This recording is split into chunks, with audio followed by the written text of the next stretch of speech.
Welcome to the INFOWARS Nightly News. I'm your host, Jakari Jackson. It's May 14, 2014, and let's get straight into our top story tonight. Russian Foreign Minister demands Obama reply to claims that U.S. mercenaries are operating in the Ukraine. Academy denies its mercs are helping junta in Kiev eliminate opposition. Bild am Sonntag, the largest selling Sunday newspaper in Germany, reported last Sunday the presence of 400 mercenaries from the company were operating in Ukraine. The report followed an announcement in early May that the CIA and FBI are in the country assisting the regime. Now, this is Academy, which was formerly Blackwater. You know, they change their name every time they get a new scandal. And now we have the reports that they're operating in the Ukraine. Now, the reports are contradictory. Some people say, yeah, this is an absolute fact. There are other people saying that, no, it's not happening. Regardless if it was Academy, Blackwater, some other group, I wouldn't be surprised at all if we found out there were mercenaries there, had boots on the ground, because people definitely want control of the situation. And it's just a more prodding to antagonize the Russian people over there. And I'm not saying, you know, I'm not a cheerleader for Putin. I say this every week. I'm not pro-Russia. I'm not whatever. I'm anti-war. That's what I'm about. So when I see things like this, it very much concerns me. And hopefully we can figure out what's going on there so we won't have a situation that escalates any more than it already has. Feds released hundreds of immigrant murderers, drunk drivers, sex crime convicts. Among the 36,000 immigrants whom the U.S. Immigration and Customs Enforcement released from custody last year, there were 116 with conviction for homicide, 43 for negligent manslaughter, 14 for voluntary manslaughter, and 1 with a conviction classified by ICE as, quote, homicide, willful, kill public official gun. Their words, not mine. The article goes on to point out this would be considered the worst prison break in American history, except it was sanctioned by the president and perpetrated by our own immigration officials, said Lamar Smith, Texas Republican. And I do agree. It very much concerns me that these guys are now out on the street. And, you know, regardless of how you feel about the immigration issue, if you think it's best to send these offenders back to where they came from, if you think it's worth the American taxpayer dollars to jail these guys here in the States, regardless of how you feel these guys should be dealt with, I don't think releasing these dangerous people to the street is the best way for anybody, whether it's Mexico, the United States, or anybody. You have these violent people, these sex offenders, these drunk drivers, even people who have just straight up murdered other people. And you're going to say, well, we don't want to be racist and send these guys back to Mexico, so we're just going to let them go on the street. Or we don't want to try them in the American court system, so we're just going to let them go back out on the street. What kind of sense does this make? It's completely ridiculous. And now you have these violent offenders back out on the streets. And I'll tell this brief story. I used to work at the jail back in Oklahoma, and we had, ICE guys there. And the issue with these guys who come in, these undocumented workers, whatever you want to call them, a lot of times they'll have a fake, phony identity. So these are just the people that they know about. These guys could have more offenses under different names, under pseudonyms that nobody even knows about. But something we do know about, the clear and present danger of the Second Amendment, according to the people in Illinois. It says concealed carry law allows doctors to make call on gun ownership. An Infowars.com reader has emailed a brochure released by the Illinois Department of Human Services. The brochure describes the responsibility of doctors and healthcare professionals under the firearm owner identification. The law requires clinicians and facilities to report patients who own firearms they believe pose a clear and present danger to themselves or to others. And this is what we see under Obamacare, because you remember it was once upon a time the patient and the doctor. Now it's the patient, the doctor, and the state. So you volunteer this information to your physician hoping that they will help you, but meanwhile they're writing notes trying to get your guns confiscated, or I don't like this guy, or he came in and made some comment that I didn't appreciate, so now I'm going to go turn him in. And you remember Obama's nominee for Surgeon General said that he thought that guns were a great health risk to our society, even though in states such as Illinois, when they have now concealed carry or more applicable concealed carry, the crime rate in Chicago is slightly dropping because now the bad guys know that you may be packing. And hopefully we can get rid of these strict gun laws like we have in Illinois, so we don't have situations like we have in our next story. Court upholds warrantless entry seizure of gun rights activists. Now, this is Krista Sutterfield, who made the news because she practiced open carry when she went to a church and to a coffee shop, and she drew attention in 2011 after her psychiatrist reported a suicidal remark Sutterfield made during a difficult appointment. Milwaukee police forced their way into the gun right advocate's home without a warrant and literally kidnapped her for the emergency mental evaluation. The article goes on to point out that Sutterfield ended up suing, but had it dismissed by a U.S. District Court judge, and she has since appealed.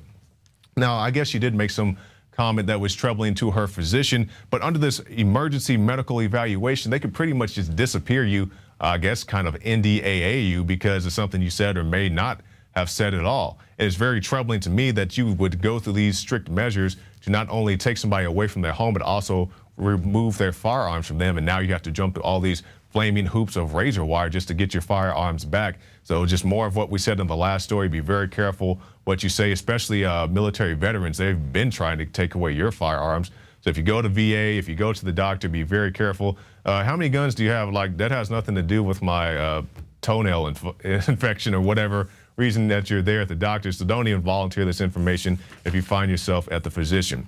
Transhumanists. Superhuman powers and life extension tech will allow us to become God. Now, let me be very clear because people like to take sound bites and things out of context. I'm not saying I believe this. I'm saying this is what these people believe, not even the author so much of the piece, but he's just talking about things other people believe. Guys like you're saying who you talk about, guys like Ray Kurzweil. He believes in a life extension. He believes that he will become God. And let's see what the article says. Just a few decades from now, transhumanists believe that superhuman powers and extremely advanced life extension technologies will allow them to essentially become like gods. So there you go. You can find the quotes of Kurzweil online. You can probably find them on YouTube. He says, I don't believe in God yet, but I will become God. These guys think they're going to merge with machines and have all these superpowers, be these kind of cyborg, I guess, RoboCop kind of hybrid things, and they'll be gods in their own eyes.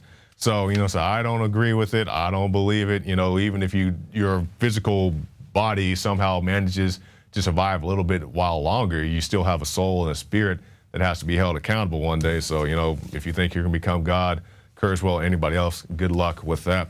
And something I guess I wish the mainstream luck with, the climate debate, this, I don't know if it's still global cooling or if it's global warming or if it's just any type of climate change at all. But now they're saying that they have this doomsday Arctic ice sheet, and it's all propaganda. As Paul Joseph Watson points out, scaremongering headlines about the collapse of the Antarctic ice sheet omitted the fact that such an event is not predicted to happen for as much as 1,000 years. Once again, 1,000 years, underscoring once again how the mass media grossly exaggerates the threat posed by global warming. Once again, they can't keep their story straight. Is it global cooling? Is it global warming? Now you just have the all-inclusive climate change. If it's hot, if it's cold, these guys are kind of like the modern day witch doctors. You go, I guess they still have them today. The people say, hey, you pray to me or you give me all this money and I'll make it rain or I'll make it snow or I'll make it, stop raining if it's too much rain. So you have your modern day witch doctors, guys like, Al Gore and these carbon guys say, hey, pay your carbon credits to me and I'll make it stop raining or stop snowing. I'll make sure that California doesn't fall into the ocean. I'll make sure that the polar bears can swim if you just give me this money. And I don't buy it that these guys have any type of power to change the weather if you pay your carbon credit. Even if you're the most hardcore climate change believer, what is paying Al Gore going to do to make the polar bears swim better? Because he says they can't swim. So just keep that in mind the next time they try to hit you up for these carbon credits, say that you need to be taxed by the mile just so the polar bears can swim and whatever else. Now let's go to some domestic news now. A city of Miami, we have this. Miami cops fired hundreds of rounds, killing unarmed suspects and injuring 2 officers in crossfire.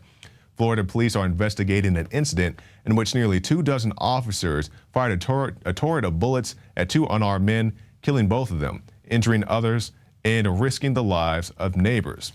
Now, this is a situation where there was a robbery that took place. The bad guys got away, and there's 2 bad guys. One of them got dropped off at his grandmother's house. The other guy, went on about his business. Later on, the officers caught up with the driver, who at this point had another person in the vehicle who had not committed a crime. The police officers gave chase to the 2 unarmed men inside the vehicle. The vehicle crashed.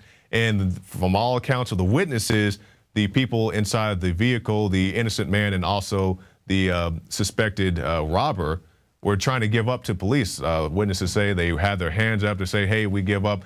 At which point the police, I guess, felt so threatened by 2 men with empty hands that they had to open fire and fired over 300 rounds. 300 600 rounds into a single immobile vehicle that had crashed. And it's very troubling to me because not only did they, kill these guys deader than a hammer, but they also endangered the lives of the people around them. This was in the middle of a neighborhood, right in the yard of somebody's house. Somebody had their young children inside the house, could have been hit. The officers even went so gun crazy that they shot each other. 2 officers were injured in this mass barrage of bullets, and it's completely ridiculous, complete overkill, Judge Dredd style, over Judge Dredd style. This is like nearly cartoonish, the way these officers acted, and hopefully some people in the Miami County, whether it's Sheriff's Department, the police, whoever, anybody who participated in this incident needs to be held accountable because this is just complete overkill. And something that's overkill around the city of Austin, we have this news out of Bastrop. No indictment in stun gun incident at school. Now, if you guys may recall, we had the attorney of the young man featured in the video here on the Alex Jones show a couple months ago.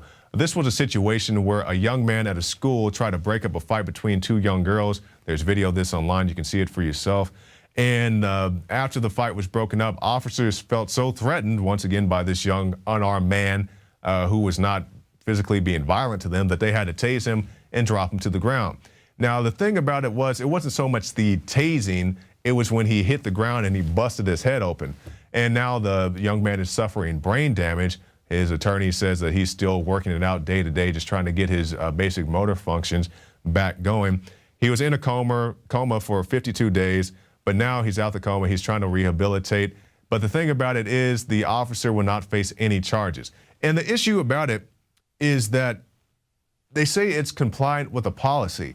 And that just tells me that you need to change your policy. If you can tase somebody, drop them to the ground, have their head bust open, put them in a coma for 52 days and say, well, he was complying with policy, you need to change your policy. That's one of the biggest deals. I mean, it's so much of a issue for non-compliance now, where you can tell somebody, I don't know exactly what was said to the young man, but the officer had no right to tase somebody who was not being physically aggressive to him. And if you're just so inept at performing your duty that you immediately have to pull out a taser, then you don't need to be a police officer. You don't need to be a security guard. You don't need a taser. You don't need pepper spray. If this is how you're going to act, you don't need any type of armament at all because you do these type of activities. Well, that's it for this segment of the INFOWARS Nightly News. And talking about activities, we'll talk about some of the activities going on in the state of Virginia, where right outside of Bowling Green, they have this huge military facility where they're trained to take on you, the American people. And you say, what makes you say that? Because if you look at a military training facility, normally they have it in a desert or some type of facade to make it look like Iraq or Afghanistan. In this one, they have street signs that are in English. They have a Christian church. They have, from what I understand, an operating subway system, or at least a small subway system. So what to me makes it seem like they're training against the American people. And we'll talk to Staff Sergeant Joe Biggs and also David Knight about that right after this break. But first, if you like this broadcast and you'd like to see it continue, stop by the INFOWARS shop and pick up some of the INFOWARS Life products. We have a lot of great things, the Survival Shield, the Super Male Vitality, all type of great things, the Silver Bullet. So get all that stuff at INFOWARSshop.com. So stay tuned right after this break for more special reports.